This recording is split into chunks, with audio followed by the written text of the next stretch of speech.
तो एमसीयू के fantastic four की कास्ट फाइनली अनाउंस हो चुकी है इसके न्यू रिलीज डेट के साथ एंड इसका ऑफिशियल लोगो भी चेंज हो चुका है। जो लोगो इनिशियली कुछ ऐसा था वो अब चेंज हो चुका है एंड अब ये न्यू लोगो है। तो जैसे ही फैंटास्टिक फोर का फर्स्ट लुक निकल कर आया वैसे ही इसकी प्लॉटलाइन की थ्योरीज एंड कैसे ये एमसीयू में इंटीग्रेट होंगे इस पर काफी कुछ बातें शुरू हो गई। तो चलिए इस बारे में हम डिटेल्स में बात करते हैं। तो सबसे पहले बात करते हैं फैंटास्टिक फोर की सिनेमैटिक टाइमलाइन के बारे में कि ये मूवी कौन से टाइम में सेट हो सकती है। इसके फर्स्ट लुक को देखकर काफी हद तक ऐसा ही लग रहा है कि ये मूवी 60s के एरा में सेट होगी, टू बी मोर प्रिसाइज 1963 में, क्योंकि इस इमेज में द थिंग के हाथ में एक लाइफ नाम की मैगजीन है जिसके कवर पर लिंडन बी जॉनसन का फोटो है एंड रियल लाइफ में लिंडन बी जॉनसन अमेरिका के प्रेसिडेंट थे 1963 में एंड तब उनकी ये फोटो लाइफ मैगजीन पर आई थी। तो इसी 60s के रियल लाइफ ईस्टर एग से इस मूवी के 60s में सेट होने की एक काफी हाई प्रोबेबिलिटी है। एंड मल्टीवर्स ऑफ मैडनेस में भी जब डॉक्टर स्ट्रेंज को रीड रिचर्ड्स से इंट्रोड्यूस कराया जाता है तब भी 616 का स्ट्रेंज भी रीड रिचर्ड्स से 60s के बारे में ही कहता है।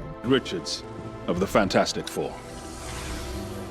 Hello, Stephen. Fantastic Four. Didn't you guys chart in the 60s? तो अगर ये एमसीयू में पहले से ही 60s के एरा से एग्जिस्ट करते हैं तो प्रेजेंट टाइम में ये एमसीयू में कहाँ है एंड क्यों हमने अब तक इनके बारे में कुछ सुना या फिर देखा नहीं है। तो फैंटास्टिक फोर को एमसीयू में इंट्रोड्यूस करने के लिए एमसीयू में एक ऑलरेडी एस्टैब्लिश्ड सोर्स है जिसकी वजह से फैंटास्टिक फोर को एमसीयू से इंट्रोड्यूस कराया जा सकता है, जो है क्वांटम रेल्म। तो ये हो सकता है कि 60s के टाइम में फैंटास्टिक फोर ने क्वांटम रेल्म को एक्सप्लोर करने का डिसाइड किया होगा उस पर रिसर्च करने के लिए कि वहाँ कैसी वियर्ड थिंग्स हैं, वहाँ का टाइम कैसे काम करता है एंड वहाँ कैसे टाइप के क्रिएचर्स रहते हैं। एंड देन इसी रिसर्च के दौरान क्वांटम रेल्म में कुछ ऐसे सर्कमस्टेंसेस क्रिएट हुए होंगे जिसकी वजह से ही फैंटास्टिक फोर क्वांटम रेल्म में ही ट्रैप होकर रह जाते हैं, जस्ट लाइक जैनेट जो कि 30 इयर्स के लिए क्वांटम रेल्म में ट्रैप हो गई थी। एंड देन क्वांटम रेल्म के कुछ सब एटॉमिक डायमेंशंस की कुछ ऐसी रेडिएशन से ये लोग एक्सपोज होंगे जिसकी वजह से ही उनको उनकी पावर्स मिलेंगी, जो अल्टीमेटली एक कॉमिक एक्यूरेट ओरिजिन स्टोरी को कंक्लूड करती है। देन जब मॉडर्न टाइम्स में स्कॉट एंड उसकी फैमिली जब क्वांटम रेल्म में चली गई थी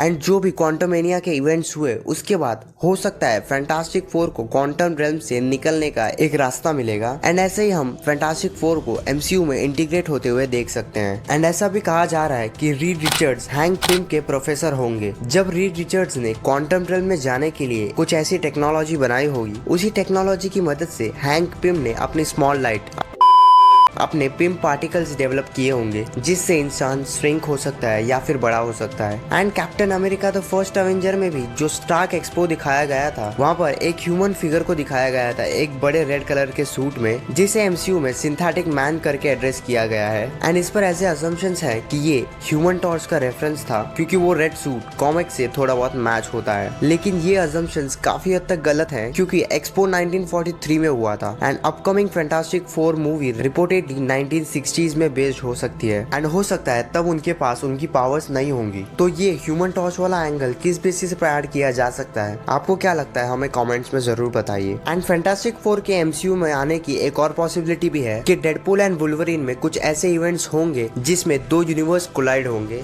जिस कोल्यूशन में दूसरे यूनिवर्स के फैंटास्टिक फोर एमसीयू में आ जाएंगे एंड ऐसे हमें एमसीयू में फैंटास्टिक फोर देखने मिल सकते हैं। एंड रूमर्स ऐसे भी हैं कि फैंटास्टिक फोर मूवी का मेन एंटेगनिस्ट गैलेक्टस हो सकता है एंड रिपोर्टेडली इस रोल के लिए मैट मिकलसन को लिया जा सकता है जिन्होंने डॉक्टर स्ट्रेंज में काइसिनिस का रोल प्ले किया था। And then fantastic four movie के एंड होते होते या फिर इसके पोस्ट क्रेडिट में हमें डॉक्टर डूम का टीज देखने मिल सकता है जिसमें हमें अपकमिंग एवेंजर्स 5 मतलब पहले जो एवेंजर्स कैंग डायनेस्टी थी अब वो अनटाइटल्ड एवेंजर्स 5 हो चुकी है, उसके बारे में कोई टीज देखने मिल सकता है कि एग्जैक्टली ये मूवी किस बारे में होने वाली है। वेल लेट्स सी, अभी तो सिर्फ इसकी कास्ट अनाउंसमेंट ही हुई है, जैसे ही इसकी फिल्मिंग शुरू होगी वैसे वैसे हमें इसके प्लॉट के बारे में पता चलेगा। एंड आपको क्या लगता है कि डॉक्टर डूम के लिए कौन सा एक्टर सही रहेगा, हमें जरूर बताइए। एंड ऐसे ही और वीडियोस देखने के लिए सब्सक्राइब कीजिए हमारे चैनल को एंड फॉलो कीजिए हमें इंस्टाग्राम पर।